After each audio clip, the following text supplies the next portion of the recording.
বড় ভাই ছোট ভাইকে খাওয়াচ্ছে। ছোট ভাইকে বলছে তোদের ব্রাজিল তো হেরে যাবে, তুই তো 2 দিন না খেয়ে থাকবি, তাই আজকে একটা খাওয়ার আয়োজন করি। তোরও ছিল, আরও কাউকে খাওয়ায়নি। তা আমরা সবাই কম বেশি আর্জেন্টিনার সাপোর্টার, এখানে 2জন ব্রাজিলের সাপোর্টার ছিল। তার জন্য বড় ভাই ছোট ভাইকে খাওয়াচ্ছে। আসসালামু আলাইকুম, কেমন আছেন সবাই? আশা করি ভালো আছেন। অনেকদিন পর আজকে আবারও রান্না শুরু করেছি। তো আজকের রান্নার বিষয়টা একটু ভিন্ন, যদিও লেটকা খিচুড়ি, কিন্তু আজকের বিষয়টা হলো ব্রাজিলকে হারানো। বড় ভাই খাওয়াচ্ছে ছোট ভাইকে, তুই তো রাগ করে থাকবি, তোর ব্রাজিল হেরে যাবে আর খেতে পারবি না। তার জন্য আজকের খাওয়ার আয়োজন, তুই একটু বেশি করে খেয়ে নিস, তাহলে আর 2 দিন না খেলেও সমস্যা হবে না, তোরা আজকে হারবি। এমন কথা বলেই কিন্তু খাওয়ার আয়োজন শুরু হয়। কিন্তু সেই কথাগুলো যদি আমি নিতে পারতাম তাহলে খুবই ভালো হতো। যাই হোক, আজকের খাওয়ার দাওয়াটা ছিল আমাদের লেটকা খিচুড়ি। আমার দোকানে বরাবর আমরা মাঝে মাঝেই কিন্তু এই রান্নাটা করতাম। অনেক দিন পর রান্না করলাম, রান্না আর করা হয় না।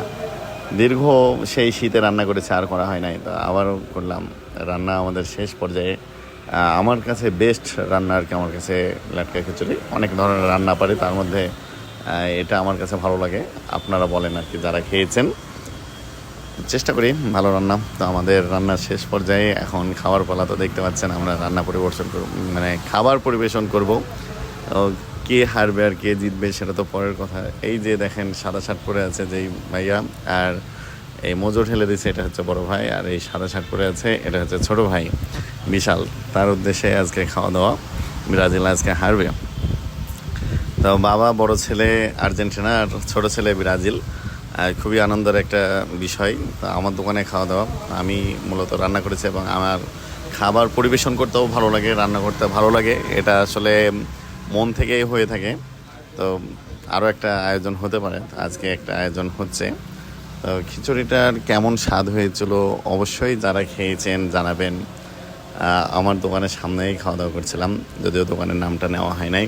তো আপনারাও কমেন্ট করবেন, আপনারা কে কে ব্রাজিলে ছিলেন। আপনাদের যদি আপনারা হেরেই যান তাহলে আপনারা এইভাবে কষ্ট পাবেন না, এইভাবে খাওয়া দাওয়া করবেন। দেখতে পাচ্ছেন সবাই খাওয়াই ব্যস্ত, একেবারে গরম গরম খিচুড়ি, সেই সাথে আমরাও বসে যাব খাইতে।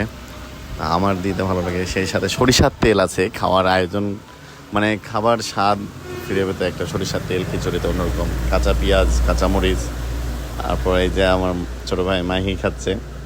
তো সবাই আমরা খাওয়া দাওয়া করছি, সেই সাথে খেলাগুলো জমে উঠুক। বিশ্বকাপ হার জিত থাকবে, তবে কেউ মন খারাপ করবেন না, কেউ এটা নিয়ে হতাশা হবেন না, কেউ এটা নিয়ে অন্য দিকে যাবেন না। খেলা জাস্ট একটা এনজয়, সেই এনজয়টাই যেন আমরা করতে পারি, এটাই বলবো। ভাই আসলে বলছিল যে অসাধারণ খাবার টেস্ট হয়েছে। আরও এক ভাই আছে, সেই ভাইও বলবে। সব মিলিয়ে সবাই ভালো থাকবেন, সুস্থ থাকবেন। আল্লাহ হাফেজ।